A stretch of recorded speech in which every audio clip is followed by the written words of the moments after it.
Bienvenidos a El Debate. Hoy nos adentramos en una exploración analítica sobre uno de los fenómenos más silenciosos, pero a la vez más destructivos para la estabilidad económica personal. Hablamos de la inflación del estilo de vida, o lo que en la literatura anglosajona se conoce como el famoso lifestyle creep. Para que nos hagamos una idea de la magnitud real de este problema, solo tenemos que echar un vistazo a los datos empíricos más recientes. Según un informe del Lending Club del año 2023, 4 de cada 10 hogares con ingresos superiores a los $100.000 anuales viven literalmente al día, es decir, viven de nómina en nómina, sin ahorros reales ni un colchón financiero significativo ante posibles imprevistos. Y fíjate que estamos hablando de niveles de ingresos que, estadísticamente hablando, deberían garantizar una holgura económica absoluta. Sin embargo, la realidad material de todas estas familias refleja una vulnerabilidad financiera extrema. Es un contraste brutal. Exacto. Y a ver, esa paradoja es precisamente la cuestión central que nos convoca hoy en este contraste de posturas. Planteamos una divergencia fundamental sobre el origen de esta incapacidad para acumular riqueza frente al aumento constante de ingresos. La pregunta que ponemos sobre la mesa es la siguiente. ¿Estamos ante un fallo cognitivo y neurobiológico inherente al individuo o se trata fundamentalmente de una consecuencia inevitable de la presión sociológica y nuestro entorno comparativo? En esta sesión yo defenderé que esta trampa es una cuestión intrínsecamente psicológica y evolutiva, es decir, un problema de diseño de nuestra propia mente. Y por mi parte, yo sostendré que el motor principal de esta espiral de gasto es el entorno social y la estructura de comparación externa en la que habitamos. Argumentaré que nuestras decisiones financieras están de hecho dictadas por las exigencias de validación de nuestro círculo socioeconómico. Pues para establecer mi posición inicial, creo que debemos observar cómo está construida nuestra arquitectura cerebral desde sus cimientos. El cerebro humano es una máquina fascinante, de eso, no hay duda, pero fue diseñada a lo largo de milenios con un único objetivo en mente, que es garantizar la supervivencia a corto plazo. Nuestro cerebro no evolucionó para planificar la acumulación de capital a 30 años vista, ni mucho menos para optimizar una cartera de inversión. Mi argumento central aquí se sustenta en el fenómeno de la adaptación hedónica, un concepto que fue exhaustivamente documentado por los psicólogos Brickman y Campbell allá por el año 1971. Un concepto fundamental en la psicología del comportamiento, desde luego. Lo es. Y lo que nos dice, básicamente, es que nuestra mente recalibra constantemente su nivel base de satisfacción. Pensemos en un escenario cotidiano. Cuando un individuo experimenta una mejora material sustancial, ya sea una promoción en el trabajo que conlleva una subida de sueldo, la compra de un coche nuevo o la mudanza a un piso de mejores calidades, experimenta un pico agudo de felicidad, un subidón, vaya. Sin embargo, ese pico es tremendamente efímero. En cuestión de semanas, o a lo sumo un par de meses, la neurobiología hace su trabajo de asimilación. Convierte lo que antes era un lujo excepcional y novedoso en la nueva normalidad absoluta. Claro, se acostumbra. Eso es. A partir de ese momento preciso, el individuo necesita estímulos aún mayores, compras más caras, para volver a sentir ese mismo nivel de satisfacción.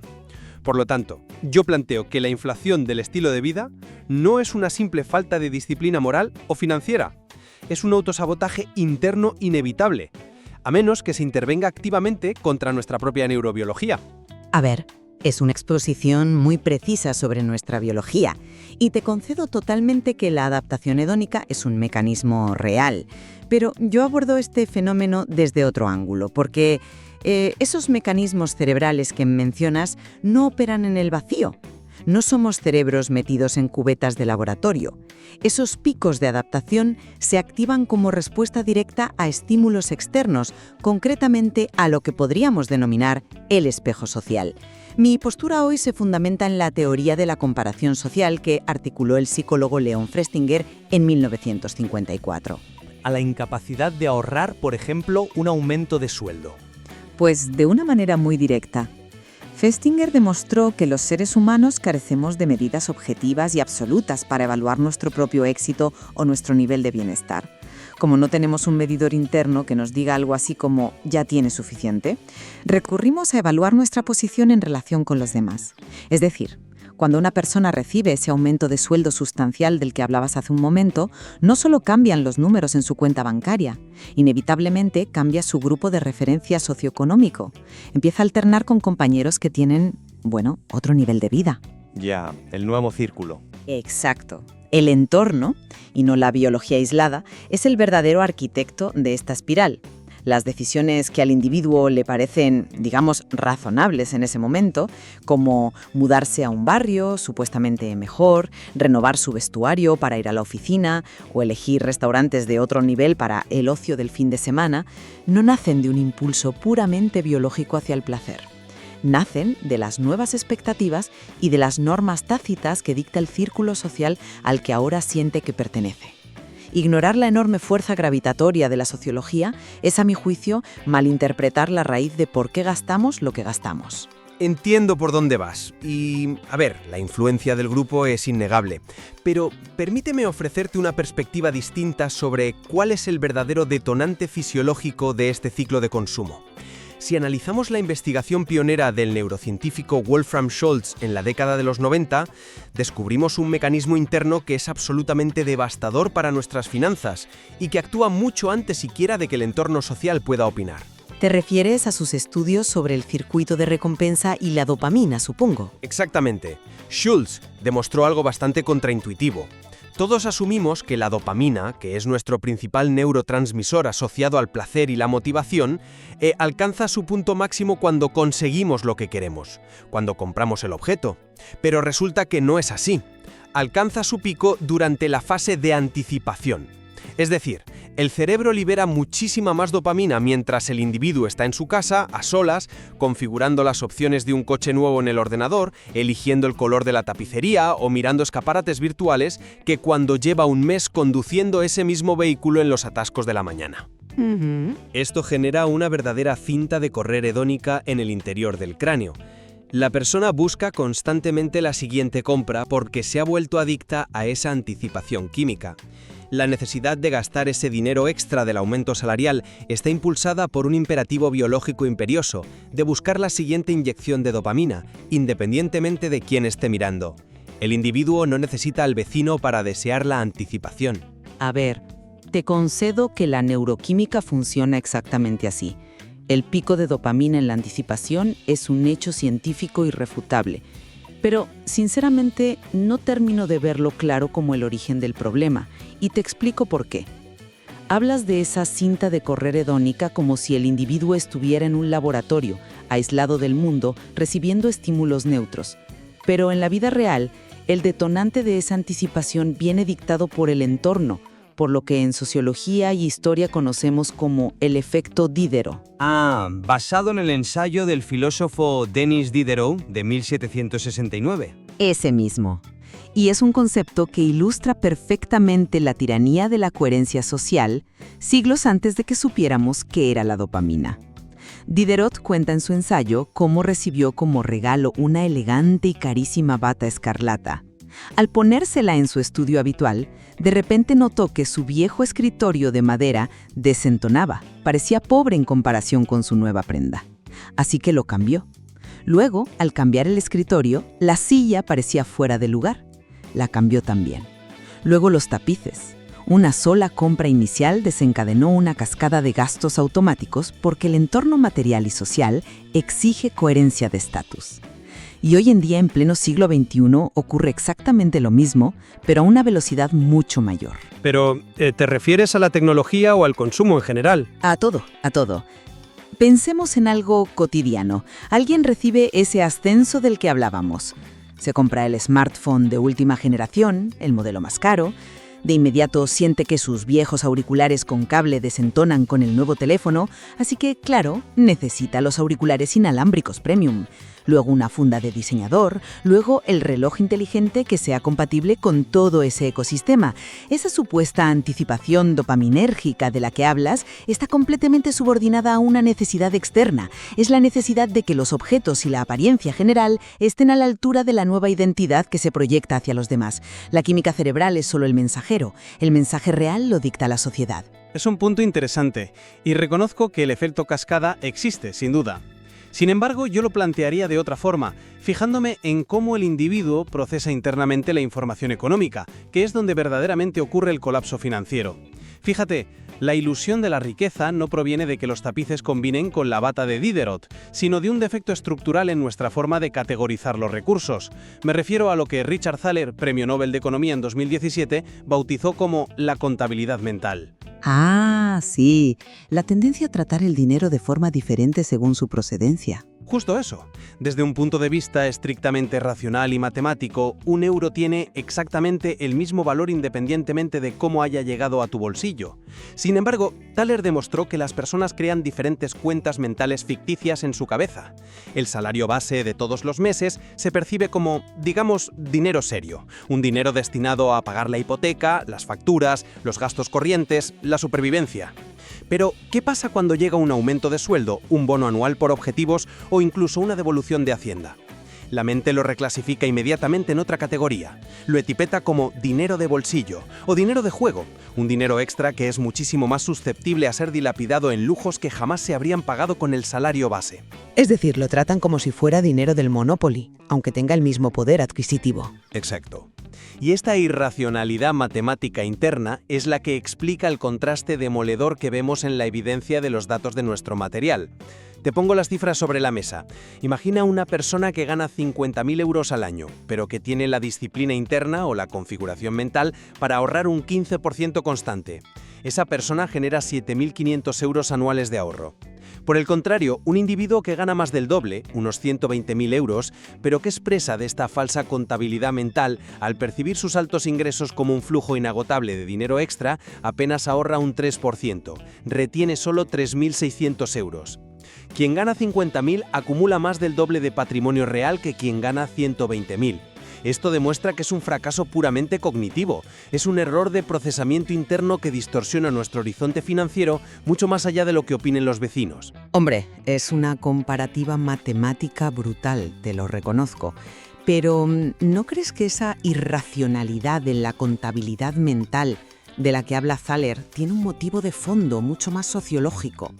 Ese error en la clasificación del dinero no ocurre por arte de magia ni por un simple fallo del disco duro cerebral. Ocurre porque el individuo se ve empujado hacia un falso horizonte de tranquilidad financiera que está definido por su nuevo entorno.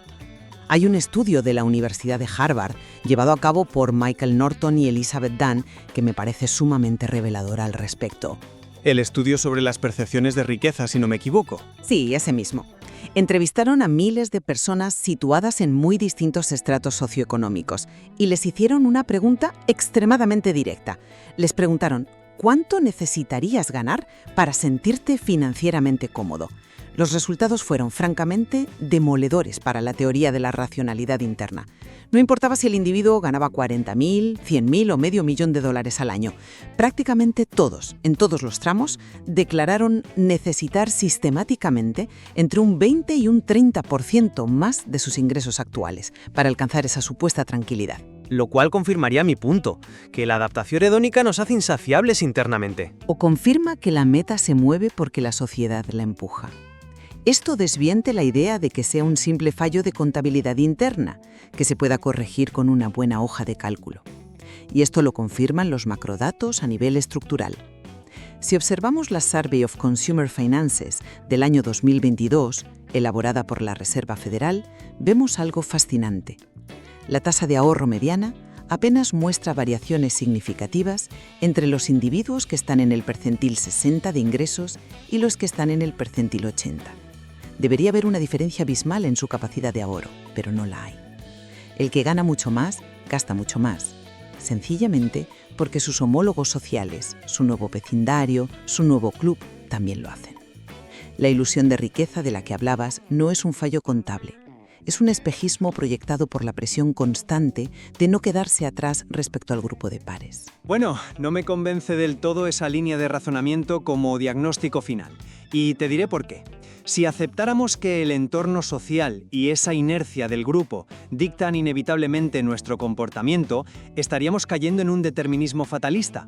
Estaríamos admitiendo que no hay escapatoria posible frente a la inflación del estilo de vida, salvo que, no sé, decidamos irnos a vivir al bosque y convertirnos en ermitaños. Sin embargo, al reconocer que el verdadero enemigo reside en las fallas de nuestra propia mente, en nuestra biología evolutiva, ganamos agencia. Podemos diseñar soluciones mecánicas e infalibles que no dependen en absoluto de la fuerza de voluntad. ¿A qué tipo de soluciones mecánicas te refieres exactamente? La evidencia demuestra que las únicas soluciones efectivas para frenar la inflación del estilo de vida son los sistemas automatizados y ciegos. La estrategia fundamental, avalada por décadas de economía conductual, es el principio de pagarse a sí mismo primero, antes de que el cerebro tenga la más mínima oportunidad de reclasificar el dinero en la cuenta corriente, y antes de pagar ninguna otra factura o mirar un escaparate, se aparta de forma automática un porcentaje hacia la inversión o el ahorro. Es un enfoque profiláctico, digamos. Evitar la tentación sacando el dinero de la vista. Exactamente. Pero hay un diseño conductual aún más elegante, propuesto precisamente por Richard Thaler junto a Shlomo Enarchi en su famoso programa Save More Tomorrow. En este estudio, se dieron cuenta de que pedirle a los trabajadores que sacrifiquen su sueldo actual genera muchísima resistencia psicológica. Así que cambiaron la estrategia. Se les pidió que comprometieran por adelantado un porcentaje de sus futuros aumentos salariales. Es decir, cuando me suban el sueldo el año que viene, la mitad de esa subida irá directamente al ahorro. Los resultados empíricos fueron asombrosos. La tasa de ahorro de los participantes pasó de un exiguo 3% a un masivo 13% en un periodo de solo 4 años. Todo esto sin ningún esfuerzo percibido en el día a día, esquivando elegantemente la trampa cognitiva. Sí, es indudable que los números de ese estudio son impresionantes. Y otra intervención puramente mecánica, derivada de esta misma lógica, es la táctica de congelar el estilo de vida durante exactamente 2 años después de recibir un ascenso sustancial. Esto permite darle tiempo al cerebro.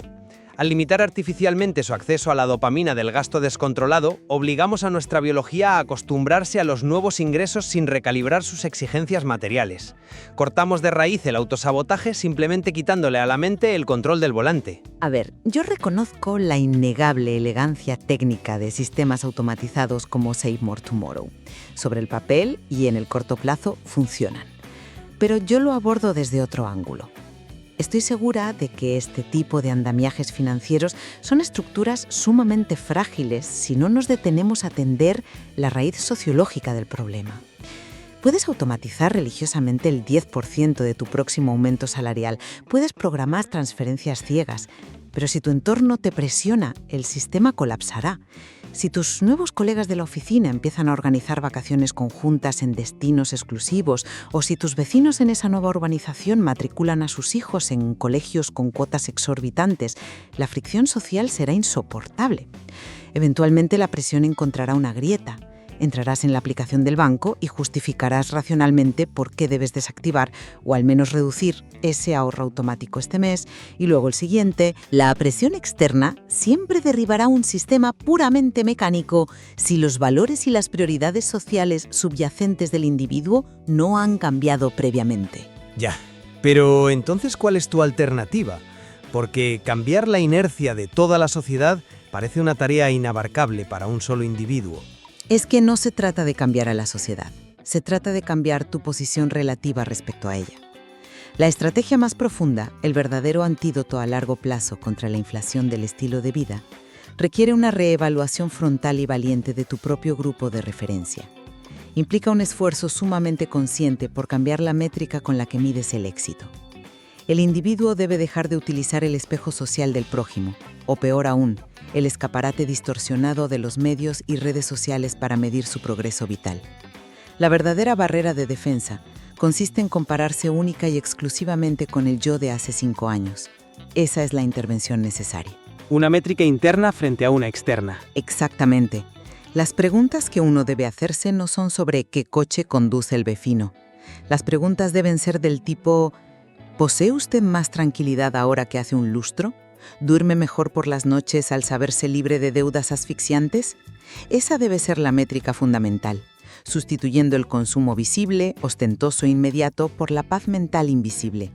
Hasta que no se desarticule la trampa comparativa en la mente del individuo, cualquier automatización financiera que implementemos estará operando bajo amenaza constante de demolición por parte de las convenciones sociales. Bueno, llegados a este punto de nuestro análisis, me gustaría sintetizar la posición que he defendido a lo largo de esta sesión.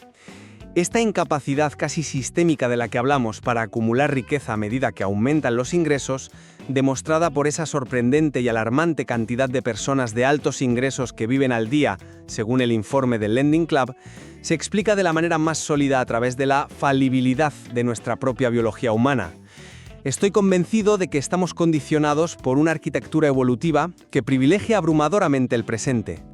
La adaptación hedónica borra rápidamente la satisfacción de nuestros logros materiales, convirtiendo los lujos en necesidades, mientras que los constantes picos de dopamina impulsados por la anticipación nos mantienen corriendo en una cinta de la que es biológicamente difícil bajarse. A esto se le suma el autoengaño cognitivo de la contabilidad mental, que nos incita a gastar irresponsablemente el dinero extra. Por tanto, dado que el ser humano es su propio mayor obstáculo financiero, la única defensa empírica robusta reside en la arquitectura de decisiones mecánicas. Establecer sistemas automatizados y ciegos, comprometer preasignaciones de aumentos futuros y obligarnos a congelar temporalmente nuestro estilo de vida tras un ascenso son las herramientas tangibles que nos protegen de nuestros propios instintos neurobiológicos. Y para recapitular la esencia de mi argumento, yo sostengo que por muy fascinante que sea la neurociencia, es imposible obviar la enorme gravedad sociológica que moldea nuestro comportamiento diario. Sí, poseemos mecanismos cerebrales reactivos y sesgos cognitivos, pero la dirección y la intensidad de esas reacciones están dictadas por el espejo social en el que nos miramos. Las estructuras de comparación social que describía Festinger, que hoy en día se encuentran exponencialmente amplificadas, junto con la innegable fuerza en cascada del efecto Diderot, demuestran que el consumo humano está profundamente interconectado con la identidad social. Un gasto arrastra a otra no solo por un pico químico aislado en el cerebro, sino porque el entorno exige coherencia y estatus. Mientras el individuo persista en la peligrosa práctica de medir su propio éxito a través del prisma de sus pares socioeconómicos, cualquier sistema automatizado de ahorro que implemente vivirá bajo una presión insostenible. El problema no se resuelve solo configurando una transferencia automática en el interior de una app bancaria, se resuelve redefiniendo nuestra relación de comparación con el mundo exterior. A pesar de nuestra profunda divergencia sobre cuáles son los motores primarios que impulsan esta espiral de gastos, creo que encontramos un claro punto de convergencia al observar las conclusiones del material que hemos analizado hoy. Estamos plenamente de acuerdo en la premisa central, una máxima que a menudo se olvida en las finanzas personales. La riqueza jamás se mide por la cantidad absoluta de dinero que se gana. Se mide, pura y estrictamente, por la distancia que uno logra mantener entre lo que ingresa y lo que gasta. Absolutamente de acuerdo. Esa es la métrica de la verdadera solvencia. Y de hecho creo que ambos coincidimos en que el objetivo final de evitar caer en esta trampa de la inflación del estilo de vida no es la acumulación de capital por la mera avaricia o la acumulación en sí misma. El propósito real, el beneficio tangible de mantener los gastos bajo control mientras los ingresos crecen, es la obtención de algo invaluable que el dinero no puede comprar directamente en una tienda, que es libertad de elección, opciones vitales y una profunda tranquilidad mental frente a las incertidumbres del futuro. Con esa reflexión sobre la verdadera utilidad del ahorro, invitamos a nuestra audiencia a realizar un ejercicio de introspección rigurosa. Os sugerimos que dediquéis un momento esta semana para evaluar de manera honesta y analítica vuestros propios gastos de los últimos 3 meses. A continuación, contrastad esas cifras y esos patrones de consumo con vuestros niveles de gasto de hace exactamente 2 años. Si al hacer este ejercicio descubrís que vuestros gastos corrientes han subido al mismo ritmo proporcional que vuestros aumentos de ingresos, es muy probable que hayáis sido víctimas silenciosas de este mismo fenómeno que hemos diseccionado hoy. Sin duda. El material nos ofrece una radiografía implacable sobre nuestra conducta financiera y nos deja mucho sobre lo que reflexionar. Queda en vuestras manos, como oyentes, observar esos datos y determinar si la vía más efectiva hacia vuestra libertad económica pasa por blindar vuestra mente con sistemas automáticos contra vuestros propios sesgos cognitivos, como has defendido tú, o por cambiar radicalmente la forma en que vuestro entorno y vuestras aspiraciones sociales dictaminan vuestras decisiones, como he planteado yo. Hay muchísima más profundidad que explorar en las decisiones que tomamos a diario y que a menudo damos por sentadas. Hasta aquí nuestra exploración de hoy. Les agradecemos que nos hayan acompañado en este riguroso contraste de ideas en El Debate.